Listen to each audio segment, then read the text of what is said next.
Assalamualaikum warahmatullahi wabarakatuh. Salam sejahtera, Om Swastiastu, Namo Buddhaya, salam kebajikan, Rahayu, Rahayu. Perkenalkan, nama asli saya Iskandar Zulkarnain, biasa dipanggil Iskandar, ada yang memanggil Iskandar Z. Kebetulan di sini saya memiliki ketertarikan terhadap kisah-kisah masa lalu ya, lebih khususnya kisah tentang sejarah Indramayu, tanah kelahiran tercinta kita yang biasa kita kenal dengan tokoh Wiralodra.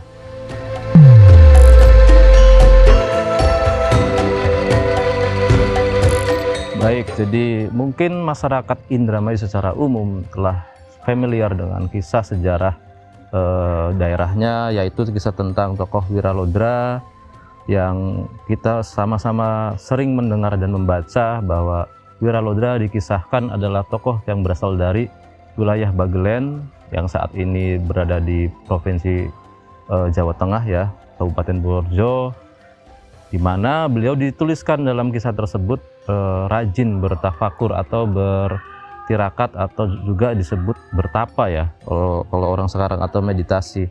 Dan dalam proses beliau mencari jati diri itu disebutkan beliau mendapatkan wangsit ataupun petuah ya, atau bisikan bahwa kalau ingin mewujudkan cita-cita untuk masa depan, beliau harus mencari Sungai Cimanuk ke barat, ke wilayah barat. Dan dikisahkan yang seperti kita ketahui, dalam perjalanan mencari Sungai Cimanuk tersebut banyak sekali rintangan dan cobaan, dan akhirnya menemukan Sungai Cimanuk dan beliau membentuk padukuhan hingga beliau menjadi Bupati Indramayu dan diturunkan kepada anak cucunya. Itu kisah singkat yang mungkin masyarakat Indramayu banyak ketahui. Namun yang perlu saya ketengahkan dalam hal ini adalah tidak mungkin banyak masyarakat yang tidak tahu sumber utamanya kisah tersebut. Apalagi di zaman modern sangat mudah kita menggunakan media online untuk mencari sejarah dan data-data kisah masa lalu. Nah, rujukan paling utama yang setelah saya teliti adalah ternyata kisah tersebut bersumber dari kronik Babat Dermayu atau tembang masa lalu yang biasa dikidungkan oleh juru kidung dalam event-event tertentu. Nah, kronik Babat Dermayu ini sifatnya atau bergenre sastra ya, sastra yang mengisahkan tentang pembukaan suatu daerah, walaupun dalam kronik masa lalu itu tidak hanya bersifat kisah, tapi kadang primbon, kemudian juga tentang data laporan pertanian. Dan saya amati kronik Babat Dermayu ini ternyata tidak hanya satu buku. Kita sudah telusuri bersama rekan-rekan filolog yang senior meneliti, kurang lebih ada 14 varian Babat Dermayu. Kalau saya bukan varian, lebih menyebutnya salinan, karena memang sepertinya ada masa di mana Babat Dermayu ini dianjurkan untuk disalin setiap kawedanan, sehingga kalau saya ingat ada Babat Dermayu naskah Kroya, itu saya temukan tahun 2022. Kemudian Babat Dermayu naskah Pamayahan, naskah Kertas Maya, naskah Sindang, bahkan ada yang di Museum Negeri Sri Baduga Bandung, kemudian juga di Cirebon, di wilayah Indramayu Kota juga. Terakhir itu milik seorang maestro dalang wayang cepak. Nah, ini membuktikan bahwa Babat Dermayu merupakan sastra genre yang paling diminati saat itu. Lalu bagaimana telaah filologi tentang manuskrip atau kronik Babat ini? Diketahui ternyata ada masa di mana buku sejarah Bupati Dermayu itu hilang, sehingga ada kebutuhan untuk menulis ulang berupa Babat Dermayu.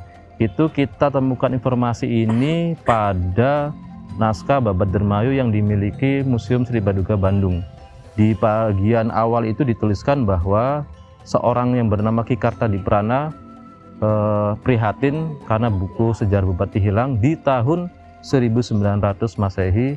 Kemudian beliau menelusuri sumber-sumber situs makam dan bahan-bahan yang ada untuk kembali menulis Babat Dermayu. Nah, Babat Dermayu yang tahun 1900 ini saya perkirakan inilah yang akhirnya dibakukan oleh pemerintah Indramayu saat itu, dan akhirnya disalin menjadi beberapa salinan hingga kita warisi saat ini.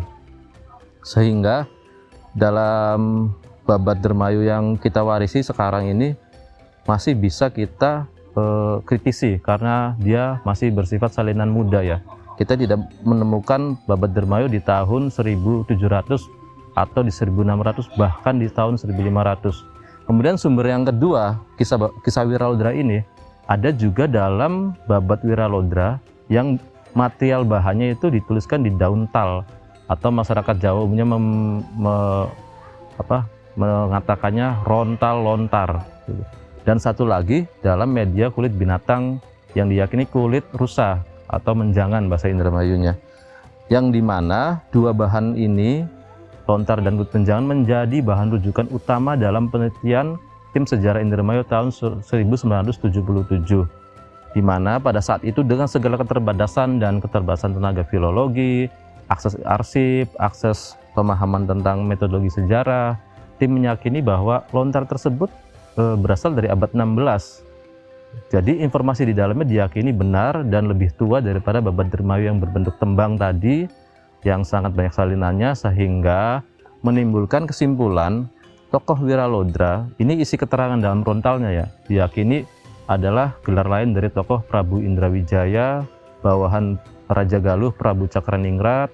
Di rontal juga dituliskan bahwa Nyi Endang Dharma Ayu itu nama lain dari Nyimas Gandasari atau Nyi Ayu Seketi, lalu dari Cirebon, dan banyak tokoh lain yang seolah-olah dilegitimasi oleh naskah tersebut.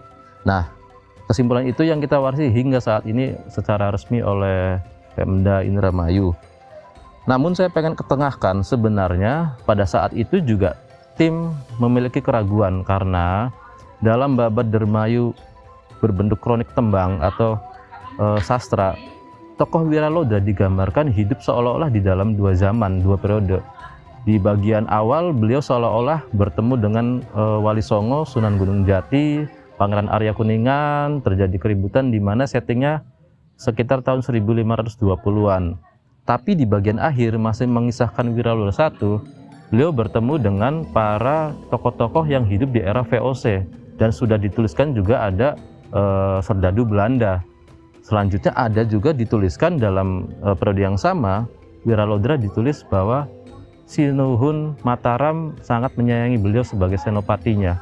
Artinya nama kerajaan Mataram yang kita ketahui berjaya di abad 17 disebutkan hidup sebagai latar belakang Wiralodra I juga, sehingga istilah akademisnya ini disebut anakronis atau tidak berurutan, tidak beraturan. Satu sisi Wiralodra I hidup di zaman Sunan Gunung Jati sekitar tahun 1500, sisi lain di tahun 1600 atau abad 17-an.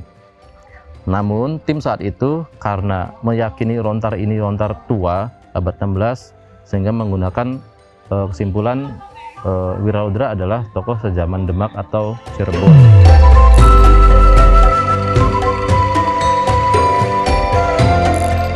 Oke, jadi untuk tokoh Wiralodra sebenarnya awal curiga apakah beliau memang hidup di zaman Demak seperti yang Pemda yakini, apakah justru di era Mataram. Saya sendiri selaku pegiat keris ya atau Tosan Aji pernah di tahun 2013 dikenalkan dengan juru pelihara pusakanya, dan saya dibawa masuk ke gedung pusakanya. Saya diperlihatkan satu keris utama milik Wiralodra.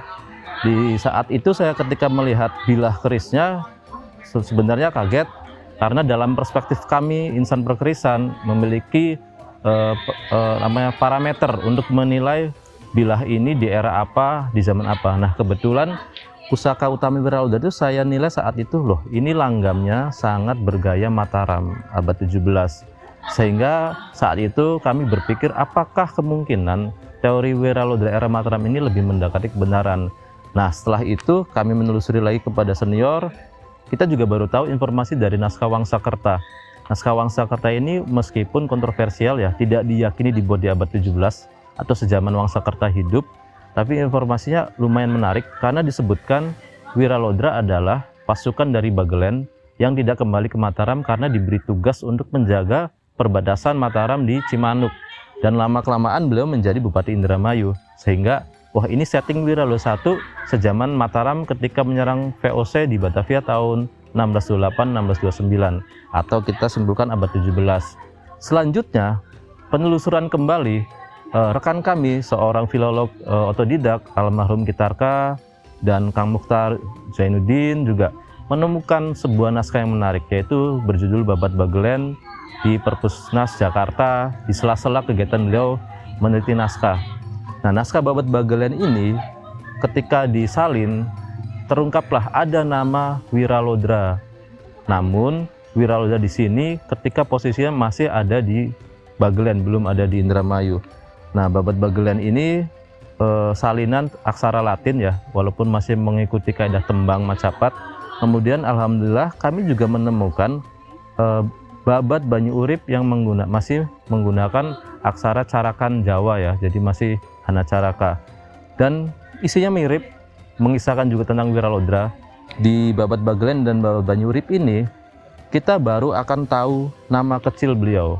Nama kecil beliau itu dituliskan khas orang Jawa saat kecil yang menggunakan nama Bagustaka. Bagus ini kan kalau di dalam budaya Jawa menyatakan laki-laki yang masih lajang belum menikah dan namanya cukup taka gitu. Nah, silsilah dalam Babat Banyu Urip ini bisa juga mengkonfirmasi silsilah dalam Babat Dermayu, di mana menyatakan Wiralodra memang memiliki garis silsilah sampai ke Majapahit. Dalam Babat Banyu Urip dikisahkan leluhur Wiralodra ini mengambil titik tumpu dari tokoh Pangeran Jayakusuma yang merupakan pelarian dari keluarga Majapahit ke daerah Purworejo kuno, Bagelen kuno ya, dan titiknya di Banyu Urip. Dan dari beliau itu menurunkan nantinya di periode Mataram Ki Ageng Wunut. Ki Ageng Wunut ini adalah kakeknya Wiralodra. Tapi yang menarik lagi, versi Babat Banyu Urip tidak ditemukan nama ayah Wiralodra, hanya ditulis ibunya saja, yaitu Nyi Pangeran.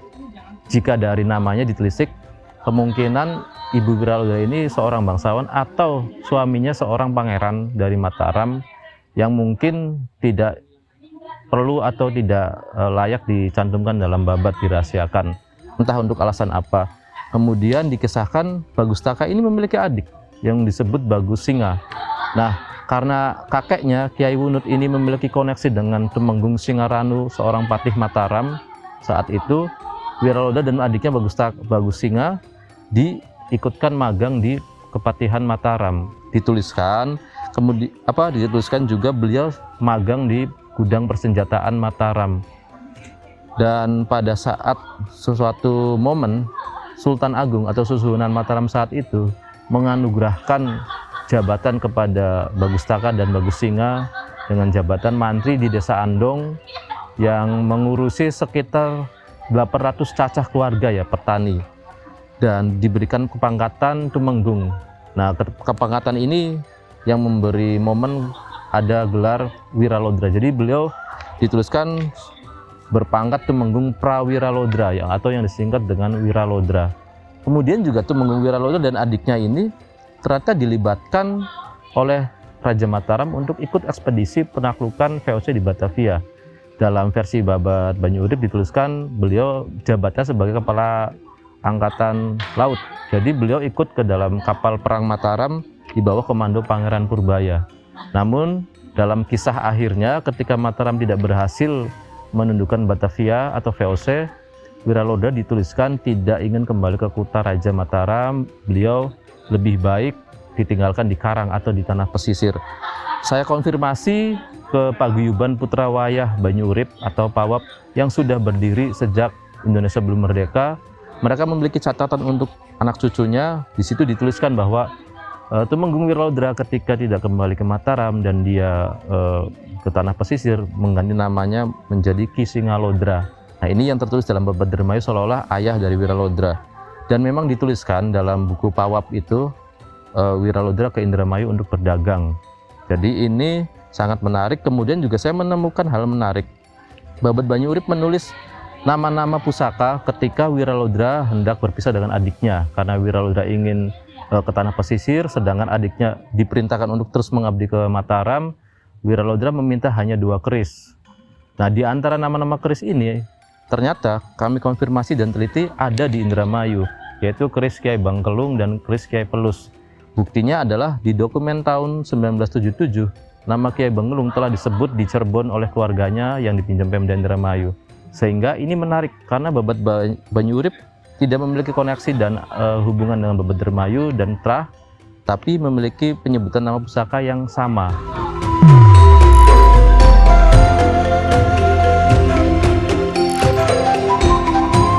Keterkaitan dengan tokoh Indrawijaya, sebenarnya tokoh Indrawijaya atau Prabu Indrawijaya ini adalah tokoh versi Rontal Babat Dermayu yang diyakini sebagai abad 16. Tapi setelah kami teliti lagi menggunakan sumber kronik Babat Cirebon, ternyata ada Babat Tanah Pasundan yang kemudian oleh Pangeran Suledreningrat disalin menjadi Babat Tanah Cirebon di tahun 70-an dan 80-an, dan di situ dijelaskan bahwa ada tokoh dalam Dermayu yang bergelar Prabu Indrawijaya dengan putranya bergelar Pangeran Indrakusuma yang ikut sayembara Nyimas Gandasari di Cirebon. Sehingga jika kita mau fair, Babat tersendiri tentang Indrawijaya itu tidak menyebutkan nama lain atau gelar lainnya sebagai Wiralodra. Setting kisah ini tentunya di era Nyimas Gandasari mengandalkan sayembara atau sezaman dengan Sunan Gunung Jati. Inilah setting abad 16 ketika banyak wilayah di Jawa Barat mencoba diislamkan oleh Dewan Wali. Dan ini jika kita sandingkan dengan isi Babat Banyurip, Babat Bagelen, Babat yang ditulis di tanah kelahiran Wiralodra, agak bertentangan karena Babat Bagelen Banyurip tadi mengambil setting tokoh Wiralodra I atau Bagustaka hidup semasa mudanya di era Sultan Agung atau abad 17, berbeda dengan era Sunan Gunung Jati. Sehingga melalui interteks atau kajian kolaborasi antar Babat saja, sebenarnya Indrawijaya dengan Wiralodra adalah tokoh yang berbeda. Kemudian juga saya menemukan akar masalahnya ini dari naskah yang disimpan oleh Museum Negeri Sri Baduga Bandung, yaitu berjudul Buku Sejarah Negeri Cirebon. Nah, buku Cirebon ini ditulis dalam keterangan kolofon oleh filolognya, diserahkan oleh Pangeran Raja Keprabon tahun 1866 kepada asisten residen Indramayu saat itu.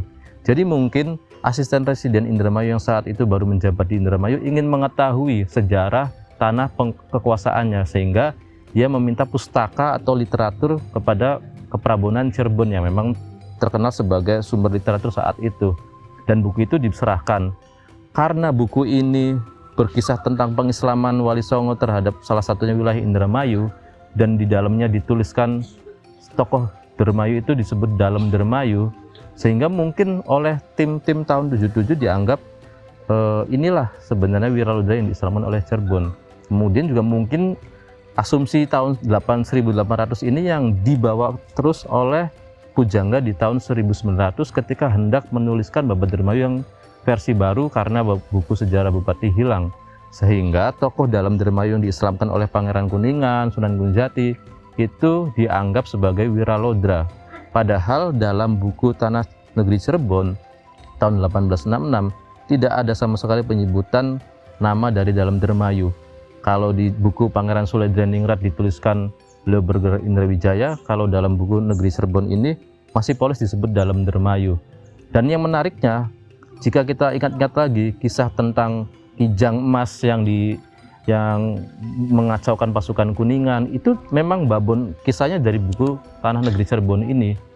Namun terjadi perbedaan jika dalam buku ini dituliskan yang melepas Kijang ini adalah Adipati Palemanan, yaitu dalam Kiban ya. Itu mengacaukan pasukan Kuningan setelah penyerangan Raja Galuh dan ingin ke Dermayu, karena Dermayu mungkin dianggap masih bagian dari Palimanan dan Raja Galuh. Beliau melepaskan sekawanan Kijang untuk mengacaukan pasukan. Nah, di sini narasinya sangat ilmiah ya, sangat masuk akal, logika, bukan mitos. Jadi Kijang dikacaukan agar pasukan itu berniatnya berburu dan akhirnya tercebur ke Kali Kamal. Nah, ini kan yang biasa kita dengar dalam Babat Dermayu. Kemudian juga disitulah didongengkan tentang jimat Oyot Mingmang dan semacamnya. Tapi sekali lagi, itu periode dalam Dermayu, bukan Wiralodra.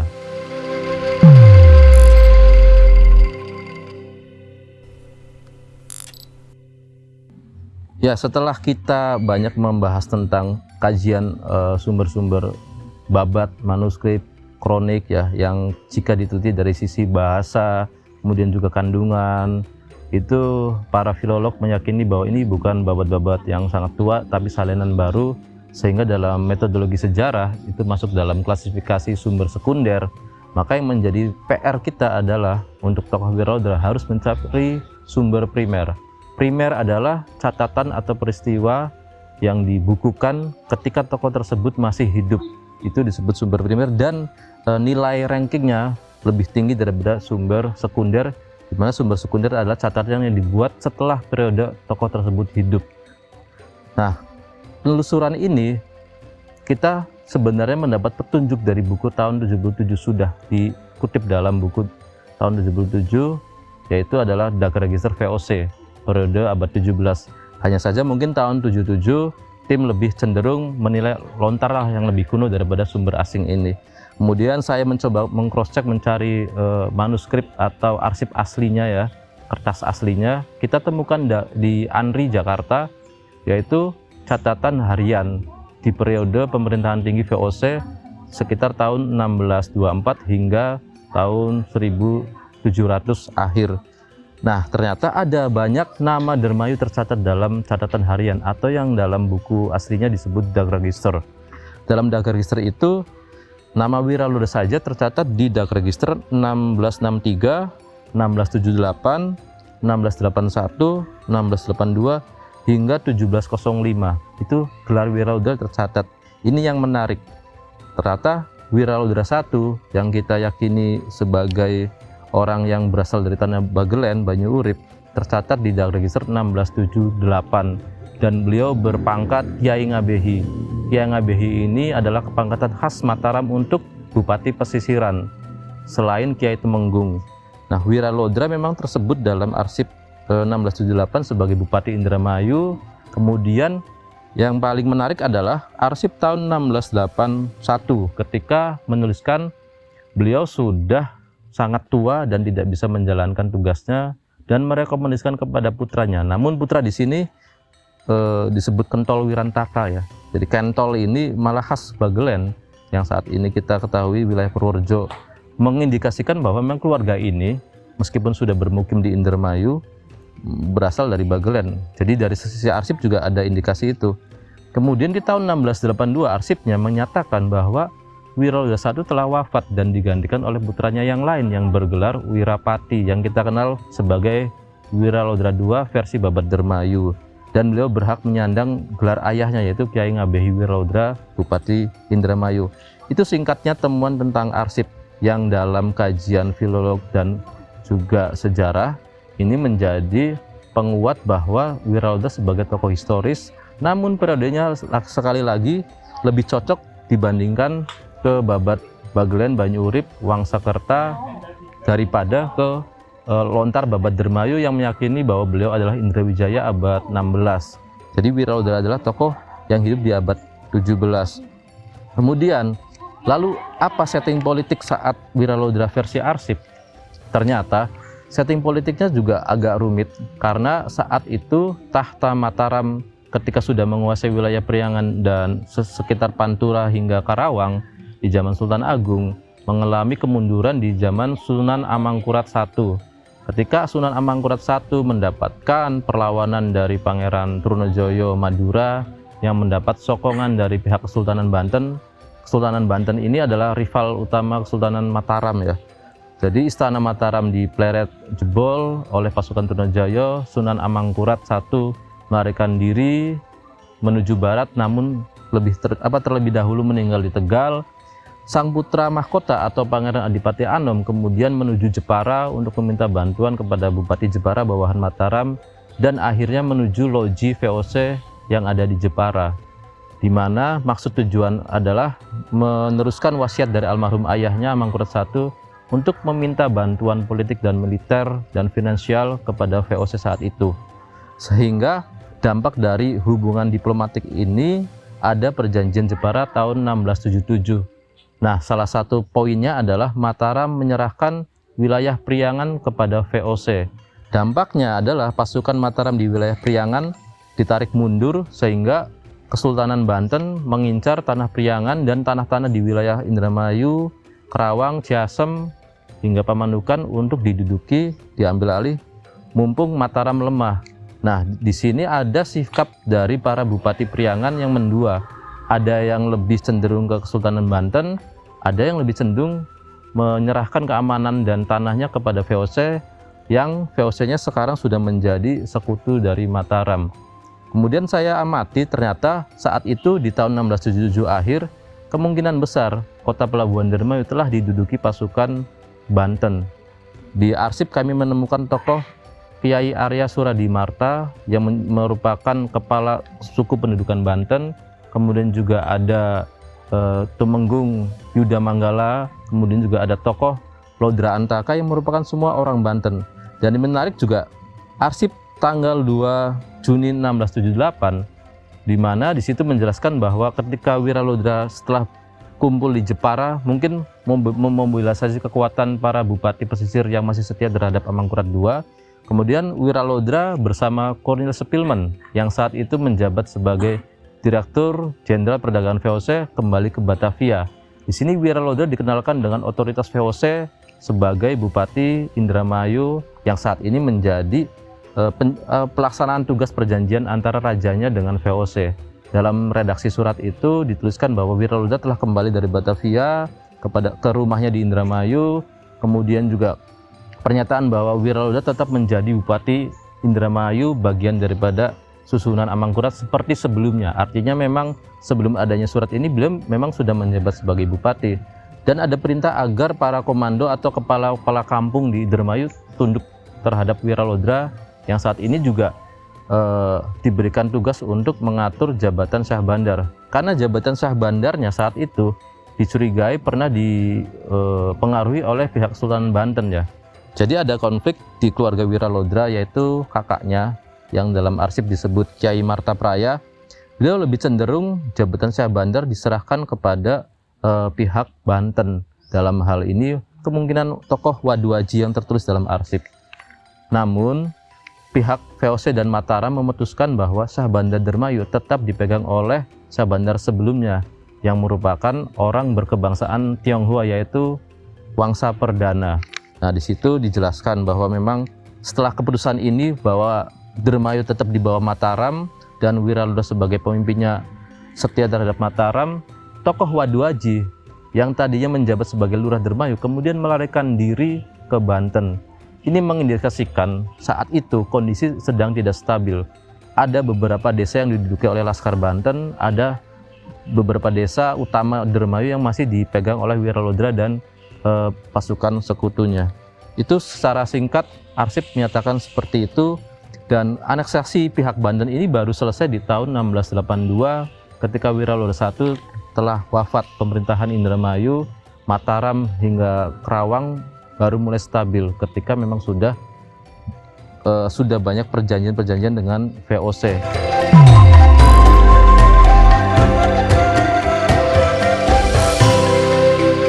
Oke, jadi pembahasan mengenai Wiralodra sebatas tokoh mitos, legenda, atau karangan, atau dia tokoh nyata, tokoh legenda, tokoh sejarah, itu pernah diutarakan oleh penelitian atau seminar di tahun 2011 ya. Jadi senior kita mengadakan seminar tentang sejarah Indramayu.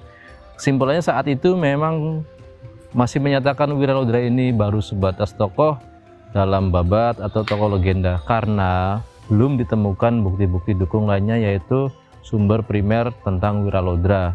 Nah, alhamdulillah di tahun 2019 kami menemukan bukti penguat bahwa beliau bukan hanya tokoh karangan dalam cerita babat, namun aktivitas dan eksistensi beliau tercatat layaknya tokoh-tokoh sejarah lainnya seperti Sultan Agung Mataram, kemudian para Sultan Banten, kemudian juga para Sultan Cirebon seperti Sultan Sepuh I dan Sultan Anom I. Kemudian juga bisa disejajarkan dengan eksistensi tokoh yang kita kenal sebagai Kiai Singa Perbangsa di daerah Subang dan Kerawang dan lainnya. Nah, Wiralodra tercatat dalam arsip tahun 1678. Arsip itu seperti yang saya pegang, salinannya seperti ini, sangat menyatakan nama Kiai Ngabeh Wiralodra sebagai Bupati Indramayu. Melalui arsip ini dan juga telaah metodologi sejarah berupa kritik internal dan eksternal, bisa dipastikan bahwa Wiralodra menjadi tokoh sejarah atau tokoh historis yang keeksistensinya diakui oleh metodologi sejarah.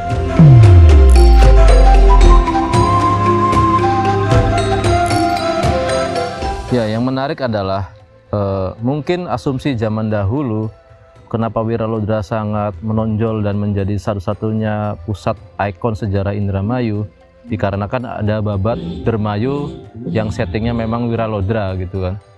Namun ternyata selain sumber Babat yang melegitimasi tokoh Wiralodra, dari kajian arsip Andri, peran Wiralodra di saat itu memang menonjol. Nama beliau tercatat sangat banyak dalam arsip ketika peristiwa Mataram bekerjasama dengan VOC, peristiwa Banten berusaha menguasai wilayah Priangan dan Pantura wilayah barat, peristiwa bagaimana Kiai Rangga Gempol III berusaha menaklukkan wilayah-wilayah seperti di zaman leluhurnya di era Sumedang Larang. Nah, tokoh Wiralodra ini tercatat intens dan memiliki peran yang signifikan. Di antaranya beliau sebagai salah satu bupati pesisiran dari Sunan Amangkurat II yang ikut serta dan berupaya mempertahankan kedaulatan Mataram di tanah Dermayu dan sekitarnya. Kemudian juga Wiralodra sebagai tokoh bupati lokal yang pada akhirnya dapat menghalau kekuatan ekspansi dari Kesultanan Banten saat itu. Dan yang menarik adalah bagaimana upaya dari Kiai Rangga Gempol III dalam mencoba mobilisasi lagi wilayah-wilayah eks Sumedang Larang, namun untuk Indramayu akhirnya bisa di bawah Wiralodra kembali sampai dengan periode selanjutnya. Dan jika kita runut kembali di arsip tahun 1678 di bulan September itu memang dituliskan bahwa struktur pemerintahan Indramayu saat itu adalah terdiri dari bupati atau ditulis dalam versi VOC gubernur atau kepala bupati yang dijabat oleh Kiai Ngabehi Wiralodra. Kemudian di bawahnya ada hierarki berupa Syah Bandar yang mengurusin tentang pelabuhan dan kepabeanan. Kemudian juga ada lurah yang mengurusi tentang administrasi. Kemudian membawahi sejumlah kepala kampung atau dalam arsip ditulis umbul. Dari data sensus yang ada di era itu, Indramayu terdiri dari 20 desa. Kemudian juga jumlah cacah atau jumlah masyarakatnya di era Wiralodra I dituliskan sejumlah sekitar 240 cacah. Nah, ini sebenarnya sudah menggambarkan struktur pemerintahan yang simpel, namun struktur wilayah pemerintahan ini pada akhirnya faktanya itulah yang kita warisi di era Hindia Belanda hingga di era Jepang, kemudian di era Indonesia Merdeka atau yang kita sebut Indramayu modern saat ini.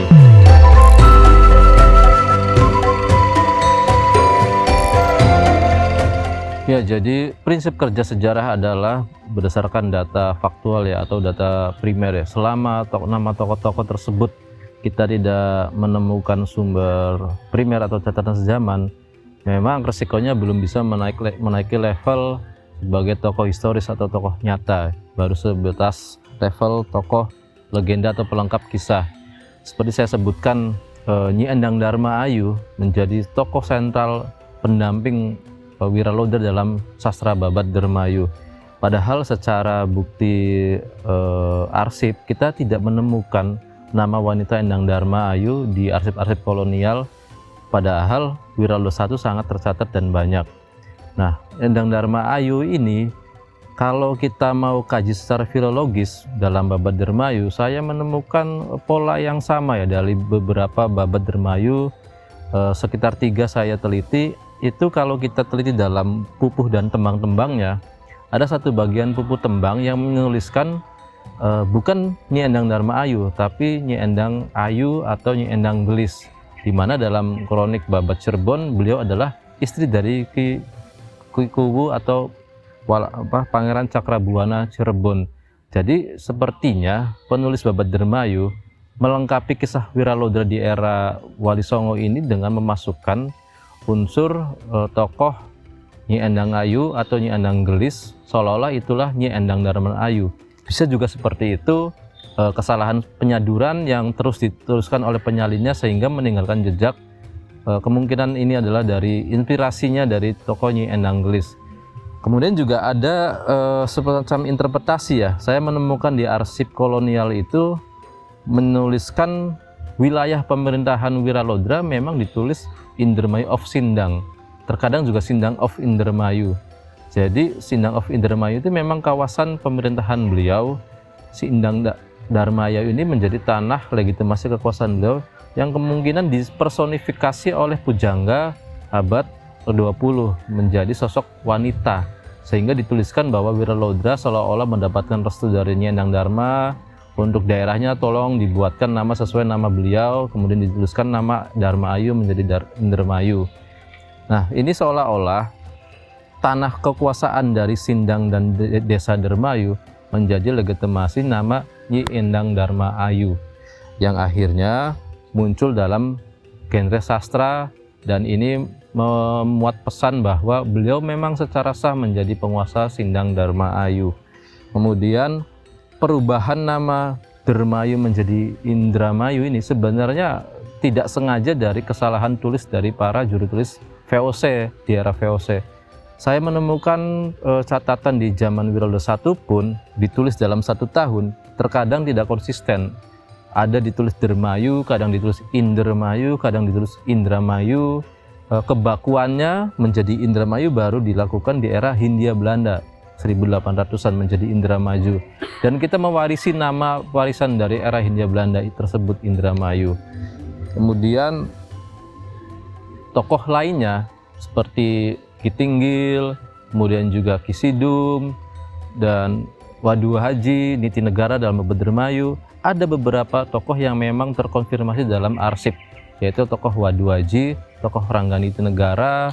Itu tokoh-tokoh di era perlawanan pasukan Banten berusaha menduduki tanah-tanah eks kekuasaan Mataram, yaitu Karawang, Sumedang, kemudian juga Indramayu. Nah, Rangganiti Negara, kemudian juga Wadu Haji ini memang pasukan-pasukan yang memang setia terhadap Kesultanan Banten. Nah, ini tercatat dalam Dagregister tahun 1679, perlawanan terhadap Kyai Wiralodra di Indramayu. Nah, untuk tokoh yang lainnya seperti Ki Tinggil, mungkin itu juga hanya kelengkapan kisah sastra Babad Dharmayu, atau bisa juga saduran dari kisah-kisah Babad yang lebih tua sebelum Babad Dharmayu ditulis untuk dilengkapi.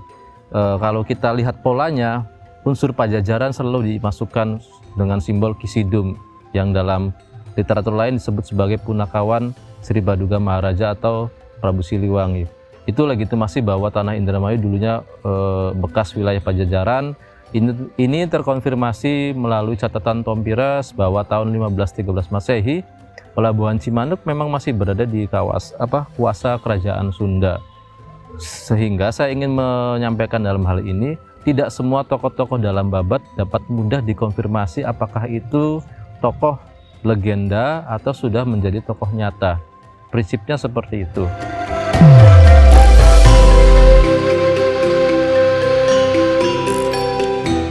Ya, untuk pertanyaan yang umum sering kami dapatkan ya mengenai jati diri istri Wiralodra. Sebenarnya kalau kita mau fair membahasnya adalah kepangkatan beliau dan jabatan beliau adalah bupati ya, bupati pesisiran. Kalau kita mau fair juga tidak seluruhnya tokoh masa lalu dengan kepangkatan bupati yang memiliki catatan lengkap nama-nama istri dan anak-anaknya, kecuali tokoh-tokoh tersebut adalah seorang sultan dan raja. Sebagai contoh, di zaman Wiralodra I itu Sultan Cirebon itu tercatat secara lengkap dalam dokumen arsip Belanda lainnya, istri Selir, istri Permaisuri, dan anak-anaknya. Tapi kenapa tokoh-tokoh bupati tidak selengkap itu? Sebenarnya mungkin urgensi dan kapasitasnya saja tidak dicatat, bukan berarti tidak ada.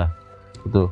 Kemudian juga saat masa lalu memang jarang mengungkap tentang sisi peran dari wanita ya. Kebanyakan yang dicatat adalah tokoh-tokoh utama prianya.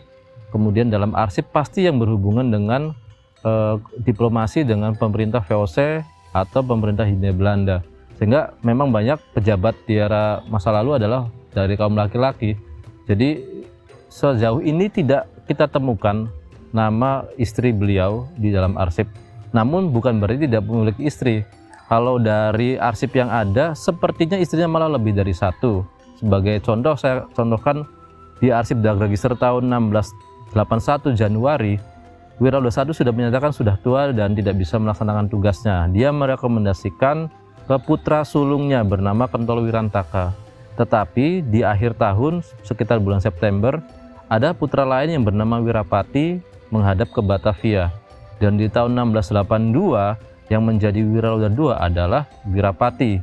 Ini terjadi semacam persaingan antar anak generasi pertama Wiralodra.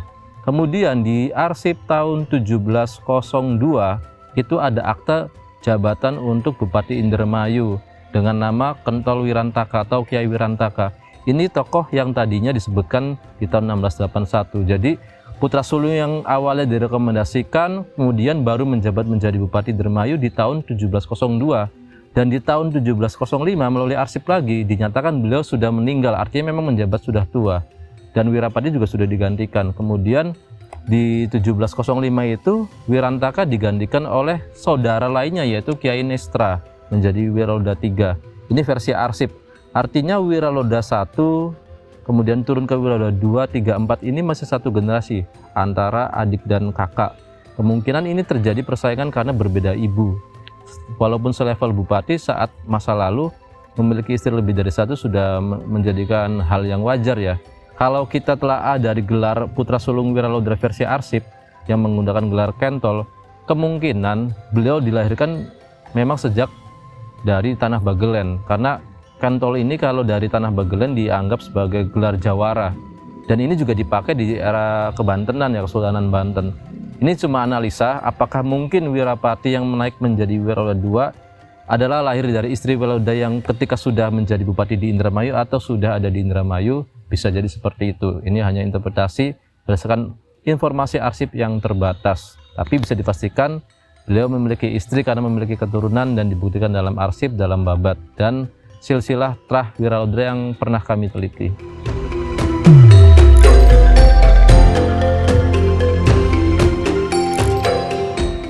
Ya, jadi sebenarnya tidak bermaksud untuk mengidolakan Wiralodra secara berlebihan dan tidak juga bermaksud untuk menganggap biasa ya. Jadi netral saja di tengah-tengah. Hanya saja pertama rasa penasaran untuk meneliti adalah keprihatinan sebagai putra daerah yang saat itu saya juga sedang melaksanakan tugas akhir skripsi ya, ketika penyusunan tentang wilayah demografi dan geografis Indramayu. Saya mendapatkan informasi dari salah seorang pejabat dinas bahwa sejarah Indramayu masih menjadi kontroversi, ada dua versi dan semacamnya.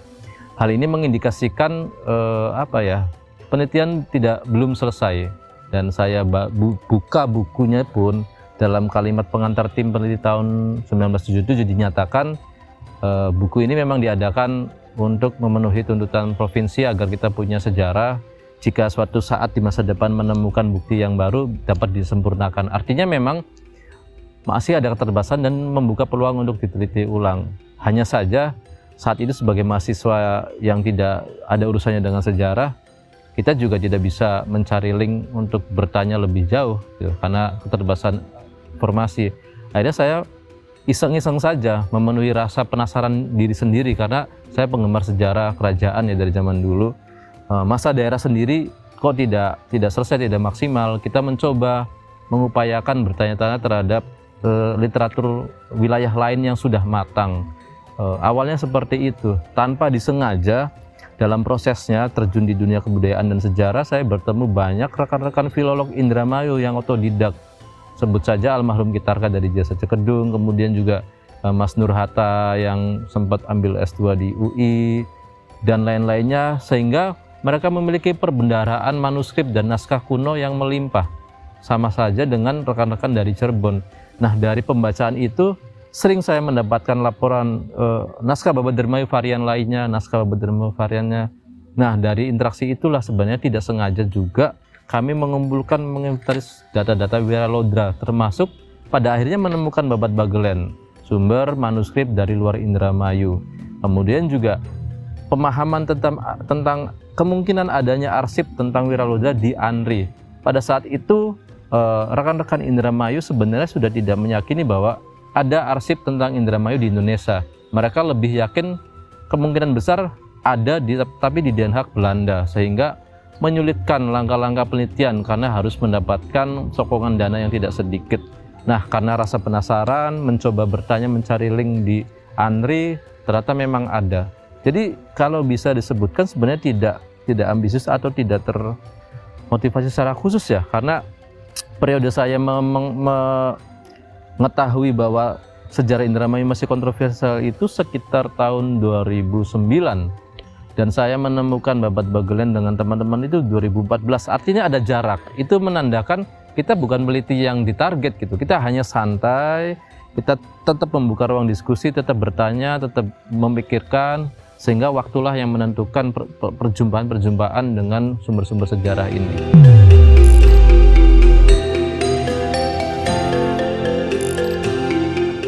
Ya itu, jadi meskipun metodologi yang kami lakukan adalah metodologi sejarah notabene ilmu modern ya dan ilmiah, ternyata pada prakteknya kita tidak bisa menghindari dari peristiwa-peristiwa yang tidak logis gitu. Jadi sebenarnya perjumpaan dengan naskah-naskah ini pun sangat personal dan sangat emosional ya. Banyak peristiwa yang tidak diduga terjadi.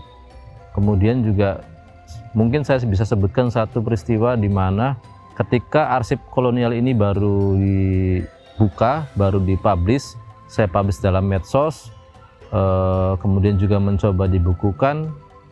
Saya mencoba berziarah ke situs makamnya. Di situ memang semacam ada sesuatu yang membuat semacam kita tidak boleh berbicara sembarangan sebelum matang. Saya beberapa kali mencoba menelpon rekan untuk diskusi, tapi selalu ada rasa merinding yang membuat saya stop, tidak bisa membahas lebih jauh karena mungkin belum saatnya gitu. Kemudian juga ada peristiwa di mana saya menyimpulkan, menginterpretasikan mungkin tidak tepat, sehingga saya mendapatkan ilham untuk melakukan ekspedisi ke Bagelen. Di sana bertemu dengan para sejarawan lokal dan banyak sumber dan informasi yang berlimpah. Nah, di situ saya mendapatkan jawaban yang tadinya saya simpulkan menjadi A, oh ternyata bukan A tapi B. Ketika saya tuliskan B, barulah buku yang saya tulis di tahun 2022 itu bisa berhasil cetak.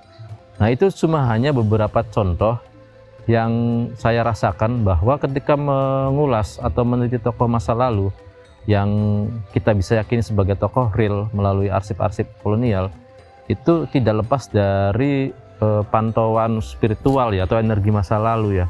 Dan saya selalu ketika ingin menulis beliau di tengah malam, selalu saya panjatkan doa, saya kirimkan Al-Fatihah. Saya itu setiap malam ketika penyelesaian buku itu selalu bakar dupa sebenarnya, karena saya hidup di lingkungan kebudayaan Jawa yang masih memegang teguh adat seperti itu. Kemudian juga banyak hal yang harus dilakonin dulu. Jadi ibaratnya kita memang harus bersih niatkan dulu. Saya niatkan untuk pengabdian kepada Indramayu ya. Jadi meskipun tahu bahwa ini tidak mudah, tidak murah, tapi karena kepedulian mungkin juga yang di sana terusik gitu. Ketika anak cucunya memang butuh informasi dan ibaratnya menggugat fakta gitu. Akhirnya kita diberikan bimbingan. Tapi memang banyak ujiannya gitu. Itu secara spiritual. Secara non spiritual ya banyak beberapa pihak yang menyangka kita ingin menghancurkan nama Wiralodra, kita ingin merendahkan nama Indramayu karena penggunaan arsip kolonial, di mana pihak kolonial itu kan selalu dipersepsikan sebagai penjajah oleh masyarakat kita. Padahal niat kita tidak demikian. Niat kita menjadikan tokoh Wiralodra sebagai manusia pada umumnya, memiliki emosi, memiliki pilihan politik, memiliki kekurangan dan juga memiliki ambisi. Namun perlu saya sebutkan juga, dari tokoh Wiralodra ini, baik bersumber dari babat dan arsip sejarah, ini sangat menarik ya. Kita bisa lihat, ambil dari pesan Babat Dermayu, bahwa ketika beliau mengunjungi atau berkelana mencari Cimanuk yang notabene adalah rumah masa depan beliau dari tanah aslinya, itu tidak mudah, mengalami berbanyak rintangan yang menghadang. Simbol dari Babat Dermayu itu kan beliau tersesat, kemudian juga sempat digoda oleh wanita berparas rupawan seperti Dewi Rarawana, tapi di situ beliau teguh menjalankan cita-cita, dihantui dengan ketakutan berupa simbol siluman harimau dan semacamnya. Itu sebenarnya pesan-pesan kehidupan kita ketika ingin meraih masa depan atau cita-cita tidak mudah, pasti menemukan banyak godaan. Nah, Pujangga itu menuliskan bahwa mencontohkan dalam bahasa Sanepan ya, Sandi Sastra, beginilah contoh Wiralodra menemukan cita-citanya. Kemudian dalam arsip versi sejarah, kita bisa ngambil contoh positif beliau. Beliau ternyata adalah tokoh yang hidup di zaman pemerintahan Jawa dan Nusantara pada umumnya telah bersinggungan dengan hedonisme dan komersialisasi Eropa, dalam hal ini kongsi dagang VOC, yang merupakan perpaduan atau persatuan beberapa kongsi dagang menjadi satu. Nah, disitulah awal muncul kapitalisme, orang-orang bermodal besar menjadi satu untuk mengeksplorasi komoditas di Nusantara termasuk Jawa. Bagaimana beliau bisa membaca arah masa depan? Banyak penguasa-penguasa Jawa, kemudian juga Pangeran Mataram, termasuk Sultan Agung yang pada awalnya memang menganggap VOC sebagai rival dan perlu dihancurkan. Namun juga ternyata fakta yang tersembunyi di balik kisah-kisah heroik ini, banyak pejabat-pejabat pesisir yang menganggap bahwa VOC itu tidak saingan, tapi harus menjadi mitra dagang agar kerajaan ini kuat. Nah, ini interpretasi yang akan selalu berbeda. Namun ternyata Wiralodra membaca kapasitas beliau yang hanya menjadi prajurit, yang tidak bisa mengambil kebijakan.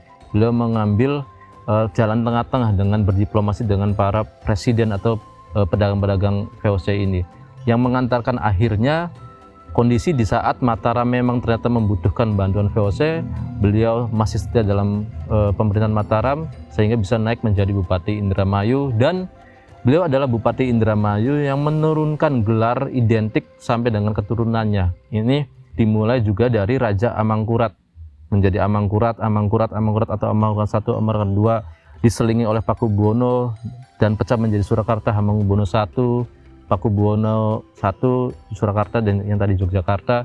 Karena sebelumnya era Mataram Islam awal pun gelar raja itu tidak diturunkan seperti raja Eropa, Philip I, Philip II gitu. Nah, memang di zaman itulah awal mulanya gelar itu diturunkan secara permanen ya. Dan Wiralodra menjadi bupati pertama di Jawa Barat yang mungkin konsisten. Ke anak cucunya memang gelarnya Wiralodra Wiralodra, walaupun dalam babat tidak ada numerik 1, 2, 3, itu kan versi kita modern. Tapi ini menarik bahwa beliau akhirnya bisa meraih prestasi di masa hidupnya yang diturunkan kepada anak cucunya. Terlepas pilihan politik beliau bersahabat dengan VOC ataupun Mataram ataupun berkonfrontasi dengan Banten.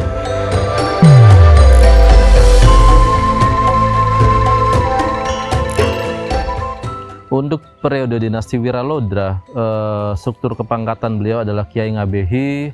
Itu struktur khas identik dengan kerajaan Mataram untuk bupati pesisir ya, yang saya sebutkan selain Kiai Temenggung, Kiai Ngabehi. Artinya beliau memang tugasnya ngabe-ngabehi, jadi dia mengawasi tentang pemerintahan, tentang kepabeanan, kependudukan, komoditas dagang dari kota juga, dan jabatan beliau adalah bupati gitu. Jadi bupati itu adalah jabatan, Kiai Ngabehi adalah kepangkatan. Di babat Banyurip beliau ditulis pangkatannya Tumenggung karena masih dalam kesatuan militer. Sedangkan jabatannya pernah menjadi mantri di Desa Andong, Bagelen. Jadi kepangkatan dan jabatan adalah hal yang berbeda. Nah, ketika jabatan beliau bupati di masa lalu sebenarnya masih bisa disejarkan dengan raja kecil di daerah gitu. Walaupun bukan dalam sistem kerajaan lokal, tetapi beliau di bawah hierarki kerajaan Mataram Islam. Ketika era kemataraman Islam, khususnya di era Sultan Agung, memang di bawahnya raja itu sudah tidak ada lagi sebagai raja daerah. Gelar pangkatnya hanya paling adipati paling tinggi atau pangeran adipati dengan jabatan bupati koordinator, bupati wedono, atau hanya bupati saja. Nah, apakah Indramayu ada jejak-jejak kerajaan?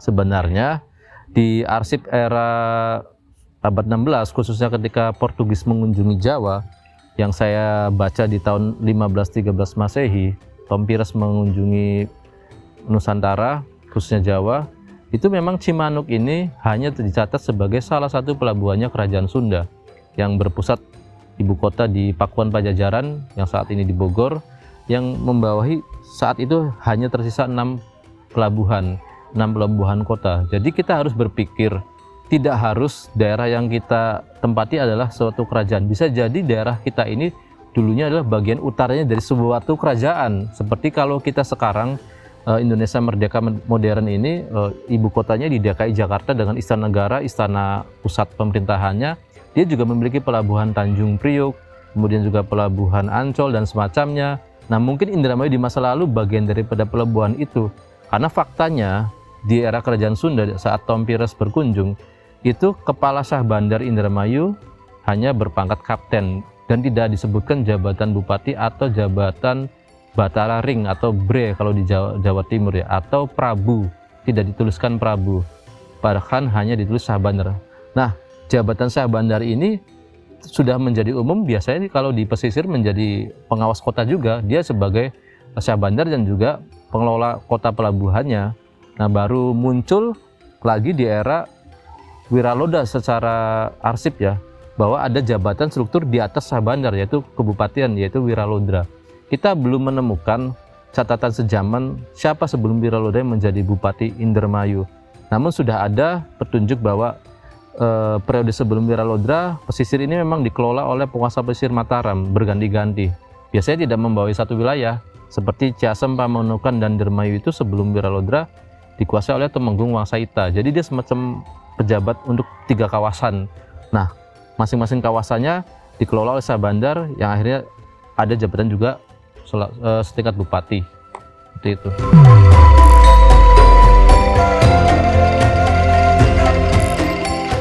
Untuk dukungan pemerintah daerah, karena memang kondisi zamannya sudah berubah dan kita mewarisi kesimpulan dari penelitian tahun 1977 yang sudah legal gitu kan, itu tidak mudah untuk dirubah karena diperlukan juga update wawasan kesejarahan dan metodologi. Sebenarnya potensinya untuk saat ini Indramayu sudah banyak tenaga-tenaga atau putra-putra daerah yang jurusannya filolog dan berprofesi sebagai filolog, berbeda dengan tahun 70-an yang mungkin sangat minim. Kemudian juga putra daerah yang mengambil jurusan sejarah bahkan menjadi sejarawan. Saat ini juga ada salah satu yang menjadi peneliti di BRIN. Artinya secara potensi sudah ada, hanya saja saya belum melihat pemahaman dari otoritas pemerintah ya, bahwa temuan yang kami temukan ini adalah hal yang penting dan urgent gitu. Mungkin masih dianggapnya hanya varian dari berbagai versi yang berbeda dan dimaklumi perbedaannya. Namun secara formal kami sudah menjadi tim peneliti di Bapeda secara 2 tahun dengan memasukkan materi baru ini, hanya saja belum menjadi konsumsi umum di kalangan dinas dan DPRD mungkin ya. Jadi belum ada tindak lanjut. Tapi mungkin itu menjadi indikator bahwa PR literasi di masyarakat kita perlu ditingkatkan dan perlu digaungkan oleh para pegiat literasi gitu. Karena seberharga apapun data, jika kita tidak paham data itu berharga, ya tidak berguna gitu. Yang paham data itu bermanfaat adalah orang yang memang mendalami dan memikirkan.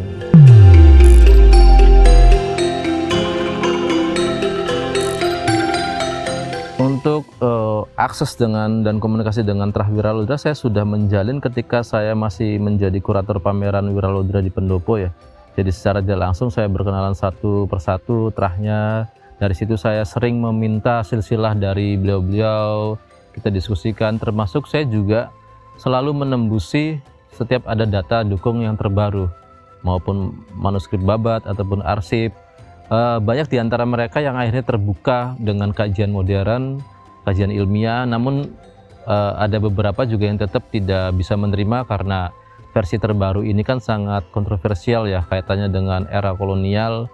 Tapi itu sebenarnya sangat lumrah karena beda generasi dan beda juga sudut pandang. Intinya memang pemahaman keilmuan sejarah yang memiliki metodologi tidak segampang mengutip dari kisah babat menjadi sejarah, perlu ditransformasikan kepada seluruh pihak khususnya Trah. Karena ini harusnya memang dimulai dari lingkungan Trah tersendiri. Namun dengan segala kondisi yang ada, Trah ini bagian daripada kelengkapan data dukung kajian sejarah Wiralodra. Trah keturunan menjadi bukti bahwa tokoh Wiralodra memang menjadi tokoh historis atau tokoh sejarah. Dibuktikan dengan adanya keturunan, adanya catatan silsilah dengan berbagai kelemahan dan kelebihannya, kemudian juga banyaknya dokumentasi pusaka-pusaka dari beliau-beliau. Nah, hubungan sampai detik ini saya tetap menjalin komunikasi, melayani jika ada pertanyaan dan juga bertukar informasi dengan baik gitu.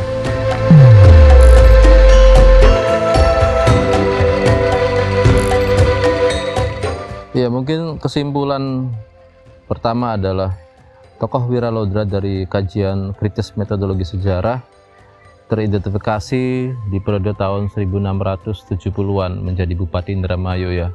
Di saat sudah banyak arsip mencatat nama Dermayu. Saya inventaris itu nama Dermayu dalam arsip kolonial itu tercatat paling muda sekitar tahun 1630-an. Itu belum ditemukan tanda-tanda Wiralodra menjadi bupati, karena beliau baru tercatat menjadi bupati di tahun 1670-an. Kemudian juga kalau kita mau telisik dengan perbandingan kartografi ya, peta-peta Belanda dan Portugis, ternyata nama Dermayu itu memang sudah ada di sekitar tahun 1598. Itu ada peta Portugis. Kemudian juga di era Belanda di tahun 1606, 1610 sudah banyak nama Dermayu dicatat dalam peta. Artinya dari data-data perbandingan ini sementara bisa disimpulkan bahwa nama Indramayu atau Dermayu pun tidak ada kaitannya dengan pemberian dari Wiralodra versi Babat Dermayu, tapi lebih kepada beliau menggunakan daerah Dermayu sebagai legitimasi kekuasaan pemerintahan di era beliau. Kemudian juga fungsi meneliti ketokohan Wiralodra sebenarnya adalah mulai kita mengupas satu persatu tokoh-tokoh dalam Babat Dermayu, mana yang memiliki data dukung dan bisa naik level menjadi tokoh sejarah, mana yang belum bisa, dan yang paling penting adalah ketika tokoh Wiralodra diakui menjadi tokoh sejarah di abad 17 atau tahun 1600-an, maka kita harus sudah berpikir periode peradaban Indramayu di era Kerajaan Sunda, Kerajaan Cirebon, atau lebih kunonya lagi, kemungkinan masih banyak yang belum kita temukan, sehingga penumpukan peradaban dalam Babat Dermayu yang seolah-olah menjadi satu fase itu bisa kita urai bahwa Dermayu tidak hanya eksis di zaman Wiralodra, sebelum beliau sudah menjadi kota pelabuhan yang ramai juga. Kemudian kesimpulan yang paling penting adalah bahwa kita tidak boleh stop belajar memahami kesimpulan penelitian, kita harus tetap mengkritisi setiap penelitian, karena sejarah adalah ilmu sosial yang dinamis, di mana ketika ditemukan bukti faktual bisa berkembang dan berubah interpretasi. Maka untuk generasi muda Indramayu sangat bijak apabila tidak menelan mentah-mentah informasi dari berbagai medsos yang sekarang sangat mudah diakses. Harus kita memiliki pikiran kritis dari mana sumber rujukannya, bagaimana cara menelaah sumber rujukan ini. Saya pribadi hadir membuktikan bahwa urusan sejarah tidak hanya menjadi tanggung jawab mahasiswa jurusan sejarah. Kita sebagai orang awam juga jika kita memiliki daya baca yang tinggi, rasa ingin tahu dan komunikasi dengan para sejarawan, bisa memahami cara kerja sejarawan. Nah, itu harapan yang ingin saya sampaikan kepada masyarakat Indramayu dan putra-putri Indramayu ya. Jadi tidak stop di kesimpulan yang lalu, dan harus bisa membedakan mana urban legend, mana kisah-kisah yang diciptakan untuk mengisi masyarakat di zaman dulu seperti kesenian wayang, sandiwara, kidungan, mana fakta sejarah yang harus kita telaah secara detail dan matang.